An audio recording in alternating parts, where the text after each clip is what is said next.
We have the Guardian from Gideon Optics. It is a 1 to 10 by 28 scope. It has a 34mm tube, so you guys are going to need 34mm scope rings. These are an extra about 50-60 bucks, but you use coupon code Delta10 at checkout and save yourself 10% off order. Let's go ahead and go over some of the features of the scope itself. Now, magnification, like I said, is a 1 to 10 magnification. You have a 28mm objective lens. The tubing itself is 34mm in diameter. You do have this push-pull locking systems for the turret. That is very nice.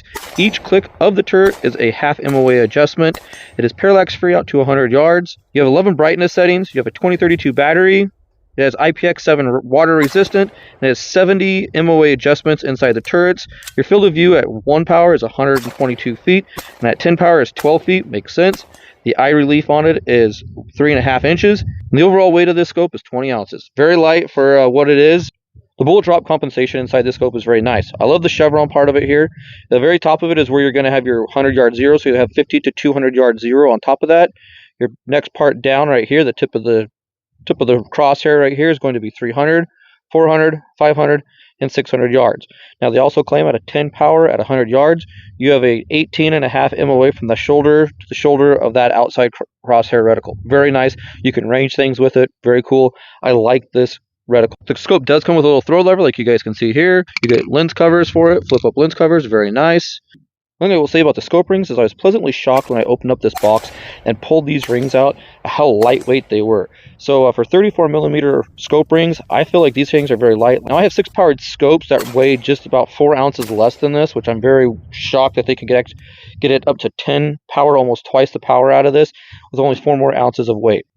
Sorry for the interruption, guys, but I got to thank my sponsors real quick. JSD Supply for sponsoring the channel, for supplying us with this Patmos Lower Parts Kit, the Matador Arms Mat 9, and you guys can also get these Gideon Optics products over there. Just use coupon code Delta10 at checkout. Save yourself 10% off your final purchase on your Gideon Optics products. Another great sponsor of the channel is Re9 Safety. Guys, go over check out Re9 Safety. Get yourself a target stand or a target like this. These targets are very cool. You guys can actually use these to put other targets in, for clay pigeons, that kind of stuff. So go over to Re9 Safety and JST Supply. Links in the description down below. All right, so what we are going to do here, we got a scale there. We have LPVOs over here, 1 to 6s. These are all 1 to 6s. We have variable magnifications over here. This one here is a 4.5 to 18. That one is a 4 to 16, and these other two are 3 to 9s. So I just kind of want to show you guys the weight of this. This scope is going to be one of my heavier scopes. Let's just go ahead and go into it. Now this one here, the AT3 Tactical Red Tail, it is my heaviest 1 to 6. So since we have the scale on, let's go ahead and throw it on there and see what it weighs. As you guys can see, 21.2 ounces. Now we're going to throw the big old Swamp Fox. I think this is a Patriot, something like that. But anyways, it's a 1 to 16. It is their bigger one. It is a 30mm tube. Both of those were 30mm tubes, and we are 32.74 ounces. And now go ahead and we'll throw the 1 to 10 Gideon Optics Guardian on there, and we are 28 ounces. So it kind of falls in between those two very well. So it does weigh a little bit more than a 1 to 6, but not as much as a 4 to 16 or even the 4 to 18 here. It does out magnify these two here. These are 3 to 9s, so we'll go lower than this and we'll go higher than this. It'll out magnify any one of the LPVOs over there, but it won't out magnify these two. This one's a 16 and an 18, but it does go down to the 1 power, which these do not. They only go down to 4. So I think it's a much better value. So let's go ahead and get into the torture test, starting with the water. So to show the optic is working, there we go. We'll even show you guys that it's on and it's functional. There you go. You guys can see it is functional. I'm going to go ahead and shut it off for now. We're just going to turn this back to 0. Alright, so we just showed you that the optic is working. We're going to go ahead and close these all up. Now this is IPX7 water resistant, so we should be able to drop it in this 5-gallon bucket for about 30 minutes, but we're going to go ahead and do a full hour like we always do on these torture tests. So there we go. See you in an hour. Alright, it's over an hour. Let's see how this did.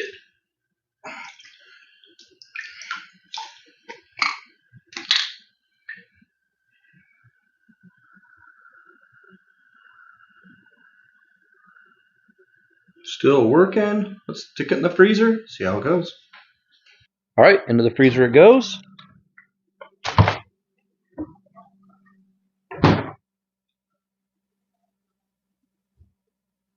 See you in an hour. All right, it has been over an hour. Let's check it out, see what it's doing.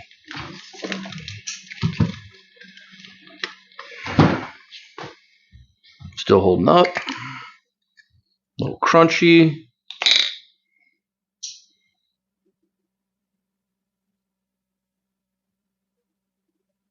All right, on to the oven.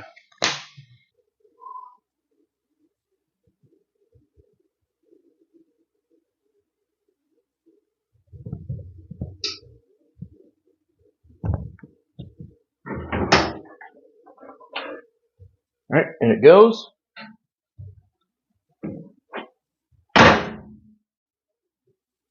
See you in an hour.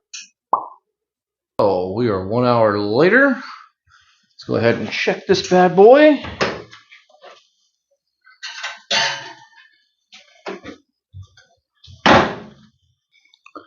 All right, we have a little moisture built up on the outside of the lens, but everything's still working.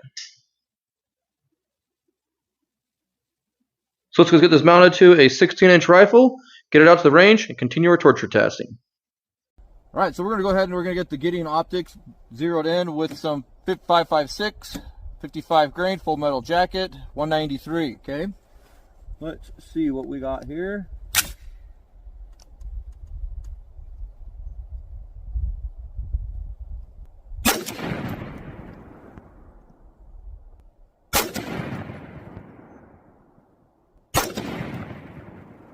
All right, make the gun safe. We'll go down range and check that.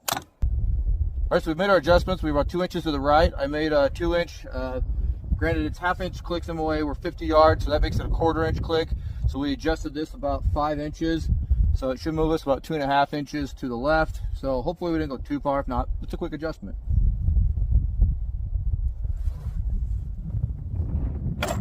Whoa. All right, let's see.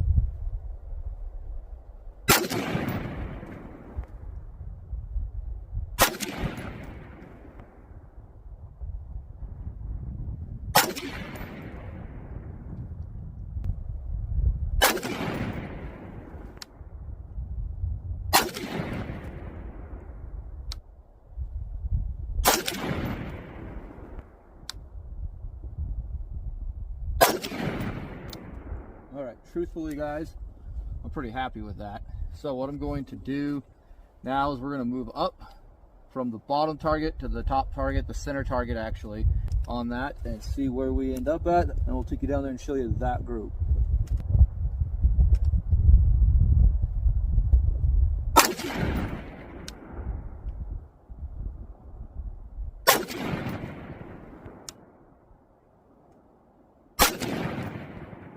All right. Make gun clear, I'll run you down and I'll show you that center group on the target. I am happy with it. 50 yards, 556, 55 grain, full metal jackets, XP 193, so I'm happy. Let's go down range and I'll show you guys this. Everything is on the shoot and see. I'm going to be happy with it. My final 3 that I said I was going to shoot the center for, 1 here, 2 here, and that's how it ended up. So if anything, I might move it back 1, but I'm pretty happy with that. That's pretty consistent. So I'm not going to mess with it too much. It's zeroed.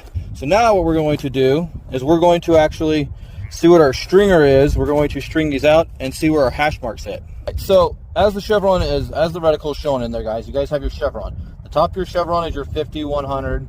The bottom of it would be probably about your 200 in all honesty. And then you have a point right below it. That point is the top of your 300. The hash mark below it is your 400, 500, and 600 yard marks. We're going to go ahead and we're going to put 3 rounds down range at each spot. I'm going to aim for the center just like we did last time with each one of those, and let's see how much it moves up.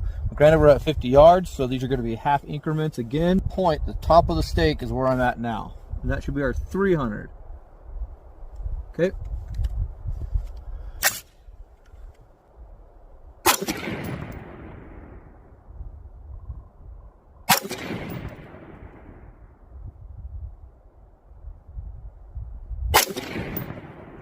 Okay, there was our 3 shots at 300. Now I'm going to go to the first hash mark. So you got your stake here, you got a hash mark here. That's the top hash mark that goes across. That would be your 400. That's where we're going to go next.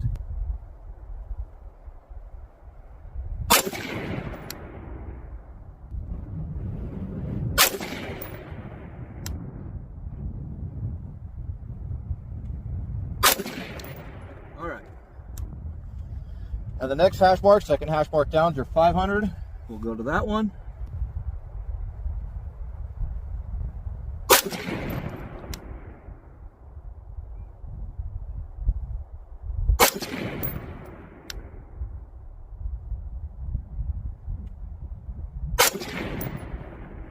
All right, and our third and final hash mark should be 600.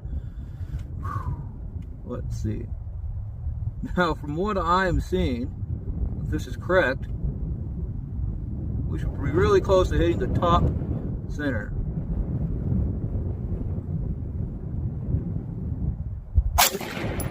Yep.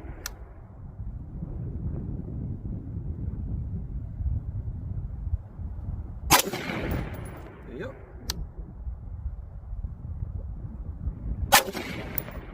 All right. Gun is safe, and we will put this down range. I'm gonna run down and show you guys this. This looks pretty good. Looks like it's dead on. It's my 50 yard 0, 50, 100, 200. Here's my 300. Here's my 400. Here's my 500. And here's my 600. Now this is at 50 yards. When we get back to the house, I will circle these and we'll do measurements off of each one and kind of give us a general idea of what this ended up being measurement wise. All right, so after getting back to the house, we took our measurements. Our 300 yard mark was 1 7/8 inches there. The 400 yard mark was 3.5 inches. The 500 yard mark was 5 5/8 inches. And then the 600 yard mark was 8.5 inches. Now again, this is at 50 yards with 55 grain, 5.56 XP 193 or XM 193. Basically the same thing. Those distances or those spreads are going to range out further at 100 yards. That's what it looks like. That is at 10 power down at the 50 yard target. There we go, a little bit better. Now let's go to 1 power. Sorry, I have to hold my camera and do this. But now if we go to 1 power, lock back in right there. And that is a better idea of what your reticle looks like at 1 power. Let's do some torture testing. So we got to start the beat down on the Guardian, and what better way than with the chicken.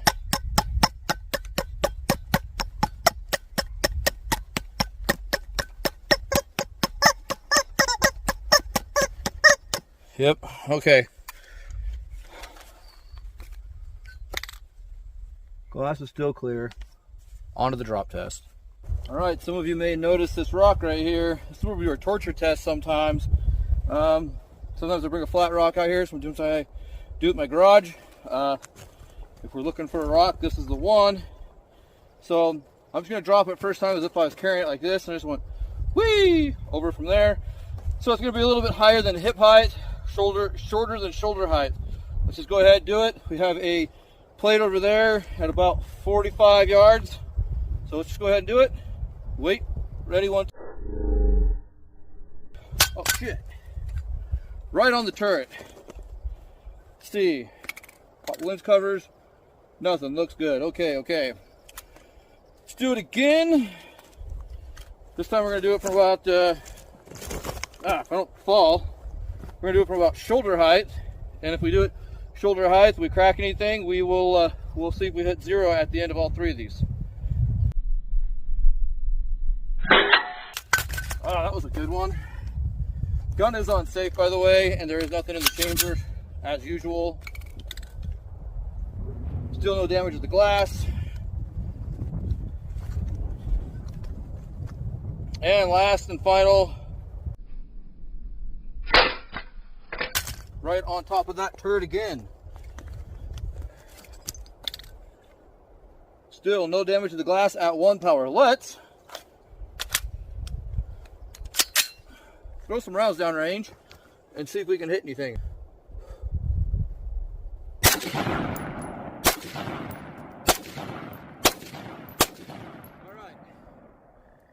something shifted. Is it the mount? Ah, I bet it is the mount. I can see it. You can see slightly, ever so slightly, there's a bend on that mount right there. Right here in front, there's a slight bend down. I bet that did take a lot of that brunt. There's all of our drops on top of the optic. Now I'm not too upset about the optic, and we can re-zero it. We probably will re-zero it, just to show that we can. So let's head on over to the table and show that we can re-zero this. Whoa, that looks like it's way high. Yeah, I'm barely hitting the top of the berm. So yeah, that thing is way high. We are way off. So I got home and I noticed I had about 16 clicks left in this. There's enough MOA adjustment in this thing that I was able to adjust it, and I think I got it re-zeroed.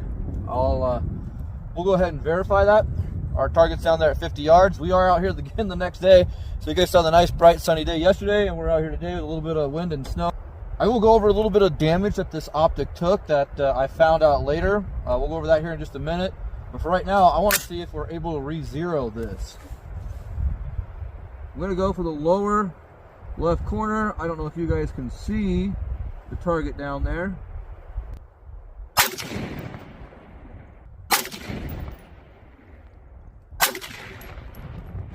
Okay, I'm high to the left, so I'm going to make my adjustments. All right, so we've made our adjustments. I'm going to go lower right target now.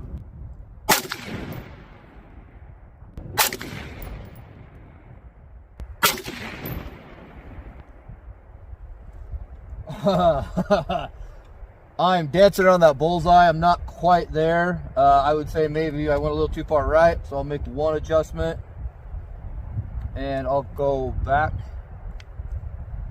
up just a little bit, and I think I got it. All right, final shots. We're going dead center of the target.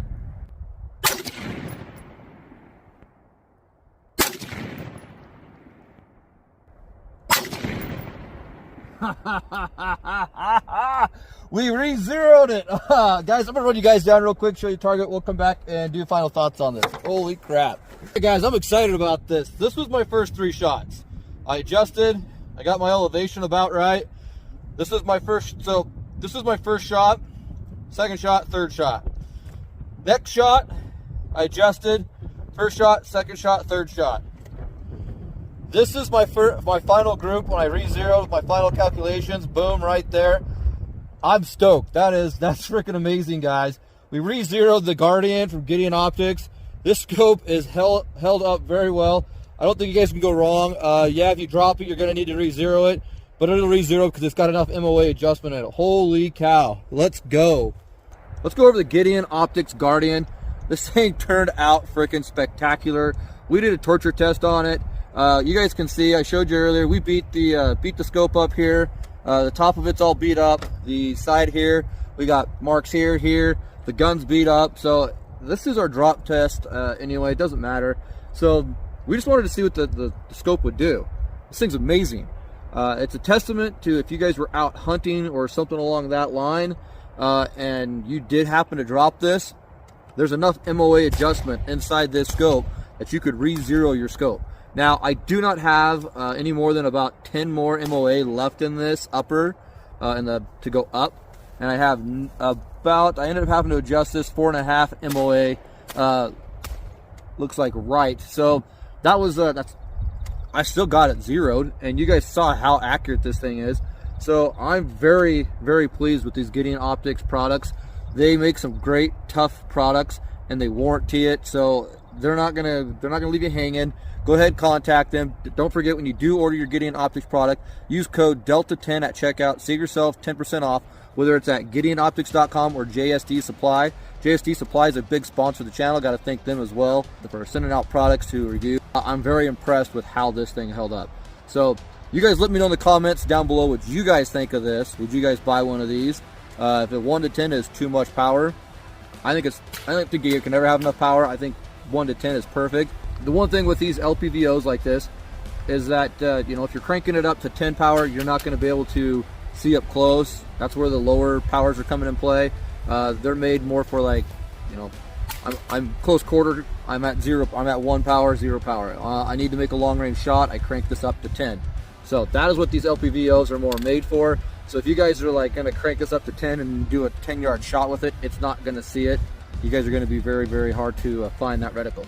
Now the one thing I did have, and I'm gonna talk about it, I had to take those last 3 shots, or those last 9 shots, at about the 7 power. Now the reason being is I'm sure that the scope is bent like this.